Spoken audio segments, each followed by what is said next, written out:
बच्चों देखिए, आज हम लोग पढ़ेंगे इस वीडियो में विचरण चैप्टर नंबर 7 परिचय 1। इसमें देखिए, एक दर्जन कापियों का मूल्य 240 रुपये हो तो 3 कापियों का मूल्य कितना होगा। 9 कापियों का मूल्य कितना होगा। 24 कापियों का मूल्य कितना होगा। 50 कापियों का मूल्य कितना होगा। इसे ज्ञात करने के लिए निम्नलिखित सारणी पूर्ण कीजिए। यहाँ देखिए, कापियों की संख्या x में दिया गया है, मूल्य रुपये वाई में दिया गया है। 12, एक दर्जन में 12 होता है। 12 कापियों का मूल्य 240 रुपया, तो 3 का निकालना है, 9 का निकालना है, 24 का, 50 का, 1 का निकालिए। तो इसमें देखिए, अभी हम बाद में इसको भरेंगे। उपर्युक्त सारणी के आधार पर कह सकते हैं कि प्रत्येक जोड़ी में कापियों की संख्या x और उसके मूल्य y का अनुपात 1/20 है। यहाँ पर 1/20 है। यह स्थिर है।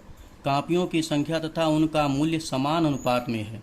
ऐसे उदाहरण में 2 में से एक संख्या के बढ़ने पर दूसरी संख्या उसी अनुपात में बढ़ती है। जैसे 12 एक दर्जन में कितना होता है, 12 होता है, तो 12 का 240, तो 1 का निकालने के लिए 240 में 12 का भाग देंगे तो 12 दूनी 24, 20 रुपया आएगा। एक कापी का मूल्य 20 रुपया, तो एक कापी का मूल्य कितना आ गया, 20 रुपया आ गया। तो 2 कापी का मूल्य कितना होगा, 40 होगा। 3 का कितना होगा, 60 होगा। तो 20 का उसमें गुणा कर जाएंगे, तो इससे 3 का होगा, यहाँ पर 60 हो जाएगा। 9 दूनी 18, 9 का हो जाएगा 180 हो जाएगा। 24 दूना 48, 480 हो जाएगा 24 कापी का मूल्य। फिर 50 का हो जाए 50 दूनी 100, 1000 रुपया हो जाएगा। तो इस तरह से आपका ए आ जाएगा। तो अब देखिए, प्रत्यक्ष विचरण क्या है। x और y समानुपात में है। इस कथन को हम x और y में प्रत्यक्ष विचरण है या x और y के बीच प्रत्यक्ष विचरण है, इस प्रकार लिख सकते हैं।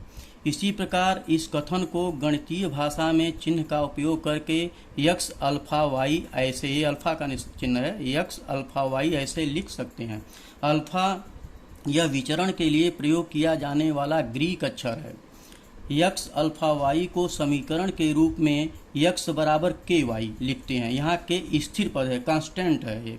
इसके बाद x बराबर के वाई, इसको इस तरह से लिख सकते हैं, x बराबर के वाई या x अपान वाई बराबर के बराबर हो जाएगा, x ये अंश हो जाएगा, ये हर में चला जाएगा, x अपान वाई के का। यह विचरण के समीकरण है। के विचरण का स्थिरांक है। के क्या है, कांस्टेंट है, स्थिर है, विचरण का स्थिरांक है, अचरांक है, इस तरह उसको लिख सकते हैं।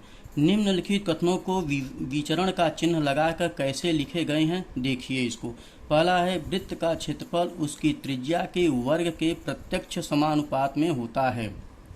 वृत्त का क्षेत्रफल बराबर a, त्रिज्या r लेकर उपर्युक्त कथन को हम a अल्फा r स्क्वायर लिखा जाता है, क्योंकि वृत्त का क्षेत्रफल बराबर होता है पाई आर स्क्वायर, तो यहाँ पर आर स्क्वायर लिखा जाता है।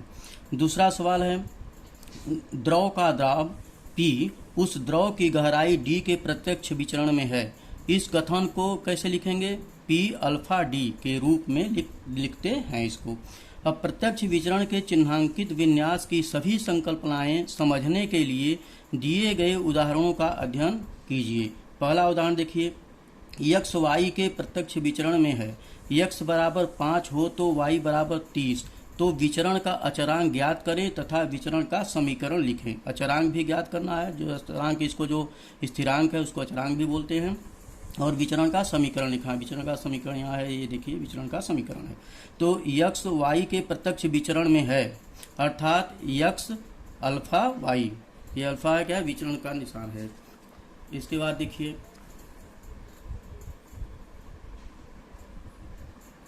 इसका देखिए, x बराबर के वाई, ये है के विचरण का अचरांक है। जब x बराबर 5 तब y बराबर 30 दिया गया है। तो 5 x बराबर कितना है, 5 बराबर के गुणे 30, 30, तो इसलिए के बराबर क्या हो जाएगा, ए अंश में हो जाएगा, ए हर में 5/30 हो जाएगा, तो 5/30 हो जाएगा, तो 5 एक कम 5, 5 छक 30, तो 1/6 आएगा। यह विचरण का अचरांक है।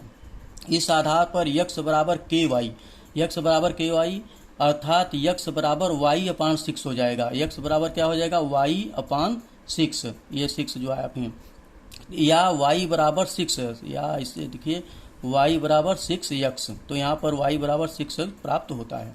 दूसरा उदाहरण देखिए, मूंगफली की कीमत तथा उसके वजन में प्रत्यक्ष विचरण है। 5 किलोग्राम मूंगफली की कीमत रुपया 450 हो, 450 हो, तो 1 क्विंटल मूंगफली की कीमत ज्ञात कीजिए। 1 क्विंटल में 100 किलोग्राम होता है। तो माना मूंगफली की कीमत x तथा मूंगफली का वजन y है।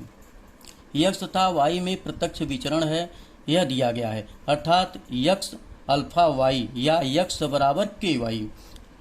तो परंतु x बराबर 450 रुपया होने पर y बराबर 5 होता है। y बराबर कितना है? 5। y बराबर 5 होता है, यह दिया गया है। इस आधार पर k ज्ञात करना है हमको। तो ये सूत्र है x बराबर ky, x बराबर देखिए ky। तो x कितना है? x है 450, 450 बराबर 5k, y बराबर कितना है? 5 है, तो 5k हो गया। तो k बराबर कितना हो गया? 90 हो गया। 5 इसमें 450 में 5 से भाग दे दीजिए, 5 9 45 हो गया, 9 और 0 90 हो गया। ये विचरण का अचरांक हो गया। k बराबर 90 विचरण का अचरांक हो गया। अब y बराबर 100 हो, अब 100 माने 100 किलोग्राम।